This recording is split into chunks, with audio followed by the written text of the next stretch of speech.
Assalamualaikum warahmatullahi wabarakatuh. Kembali lagi bersama kami di podcast Asik bersama Kementerian HDLK BEM Polda Medan. Nah, kali ini kita akan sedikit bercerita nih tentang isu-isu yang lagi hangat ataupun berita-berita baru yang sangat hangat nih dari Kementerian Pertanian.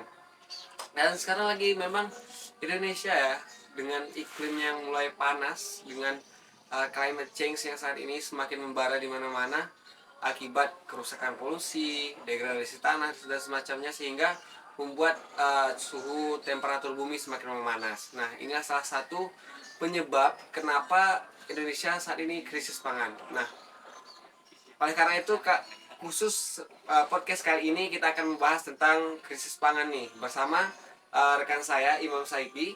Beliau adalah uh, salah satu mahasiswa di jurusan pertanian, yang mana beliau setiap harinya itu melakukan kegiatan GMCP, Gerakan Mahasiswa Cinta Pertanian, khusus di bidang padi, yaitu pangan.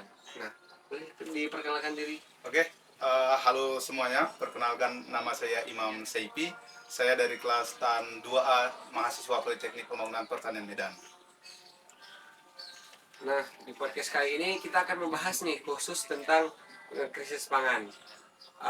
Yang pertama nih, kita langsung aja ya bahas tentang krisis pangan.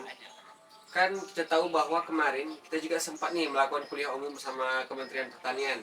Uh, Bapak Menteri Pertanian langsung ya menyuruhkan kepada kita harus menjadi brigade nomor terdepan lah untuk menangani krisis pangan ini.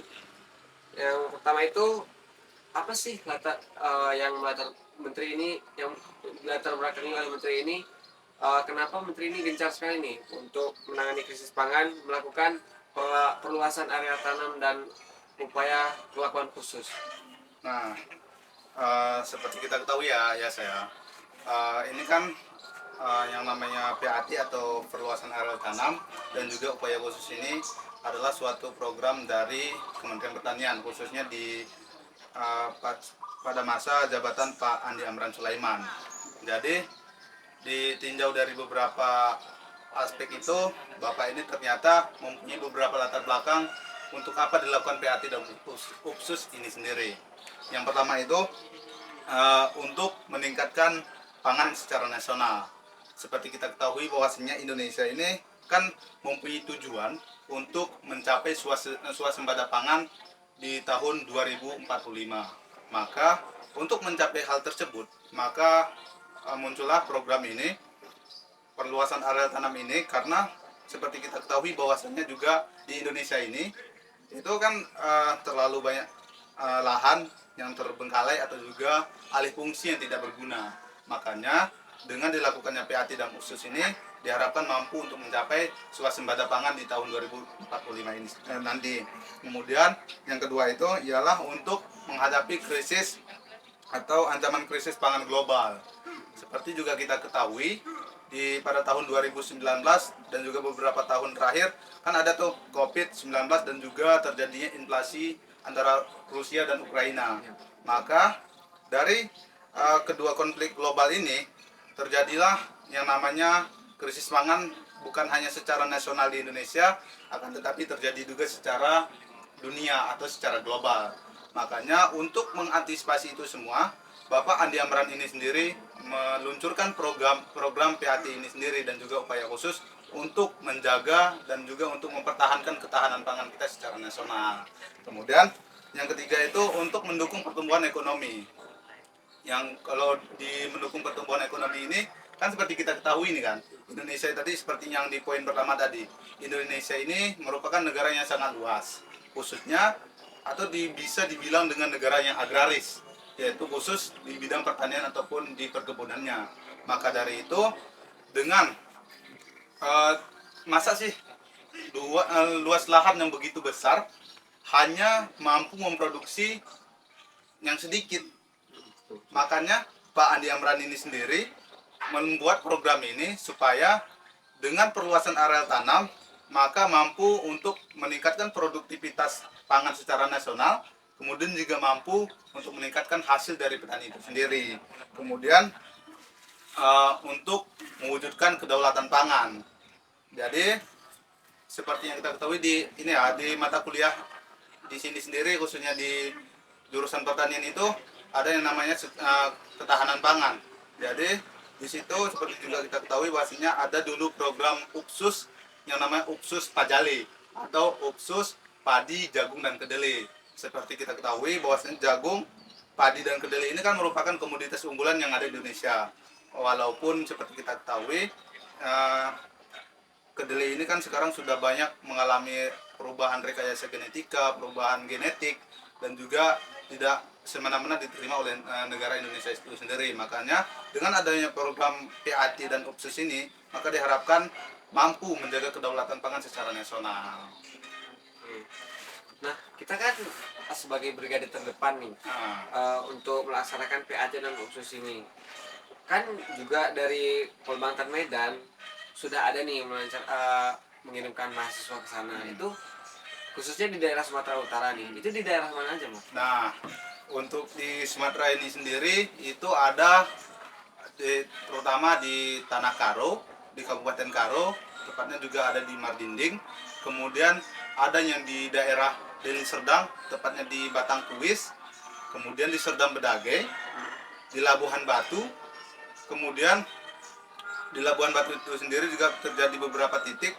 Kemudian di Simalungun, kemudian juga di khususnya ya, di Sumatera ini juga adalah bisa dikatakan memang program PAT dan UPSUS itu sangat ditekankan khususnya di Sumatera ini, dan juga itu diawasi langsung oleh kita sendiri dari mahasiswa Politeknik Pembangunan Pertanian Medan atau Polbangtan Medan.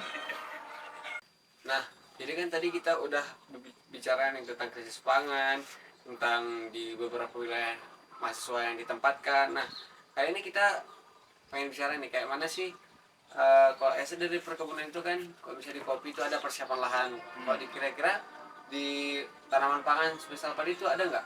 Nah, kalau dia masalah persiapan lahan, khususnya untuk padi ini sendiri atau tanaman pangan ini sendiri, dia tidak jauh beda dengan tanaman yang lain seperti tanaman perkebunan seperti kopi tadi.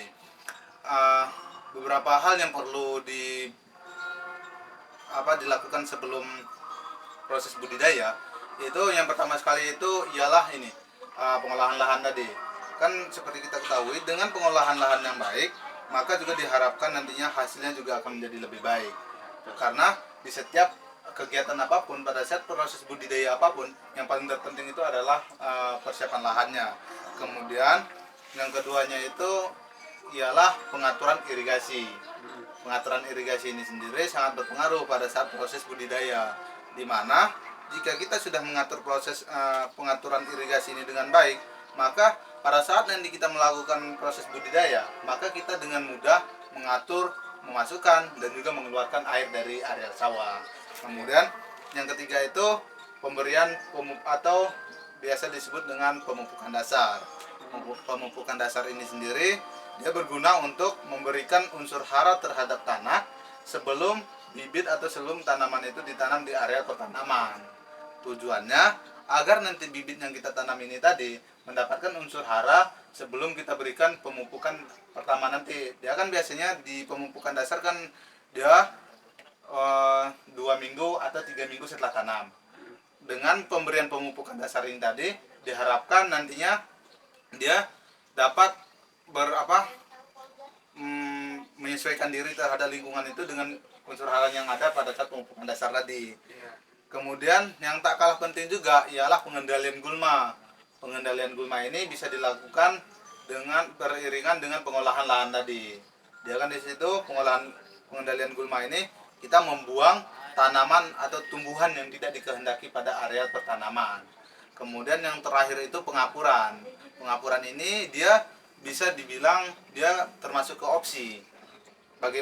Kenapa saya bilang termasuk ke opsi? Karena dia bisa dilakukan pengapuran apabila pH atau keasaman di dalam suatu tanah itu tidak sesuai dengan yang diinginkan oleh varietas tanaman. Dan juga perlu kita ingat bahwasannya dengan melakukan pengolahan lahan tadi, karena yang dijelaskan ini tadi kan semuanya tentang pengolahan lahan. Dengan melakukan pengolahan lahan itu merupakan hal yang sangat penting sebelum melakukan proses budidaya. Nah, mungkin Sekian nih video dari kami kali ini. See you in the next podcast. See you.